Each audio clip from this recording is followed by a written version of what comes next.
আজকে দেশব্যাপী আমাদের এই মানববন্ধন হচ্ছে। আমরা রাষ্ট্র সংস্কারের মাধ্যমে আগামী নির্বাচনের আগেই আমরা রাষ্ট্র সংস্কারের দাবি জানাই।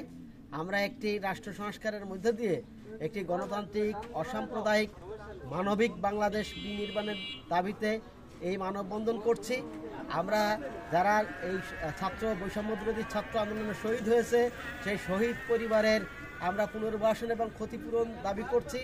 যারা আহত হয়েছে তাদেরকে সুচিকিৎসা দাবি করছি। পাশাপাশি এই সকল ঘটনার জন্য, হত্যা, সন্ত্রাস, নৈরাজ্যের জন্য যারা দায়ী, জাতিসংঘের অধীনে আমরা তদন্ত দাবি করছি।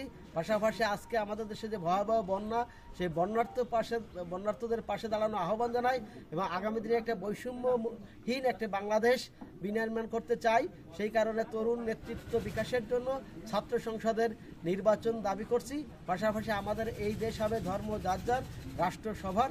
সেই লক্ষ্যে আমাদের রাষ্ট্র পরিচালনা করতে হবে। সেই লক্ষ্যে আমরা এই সরকারকে আমাদের সর্বাত্মক সহযোগিতা অব্যাহত থাকবে।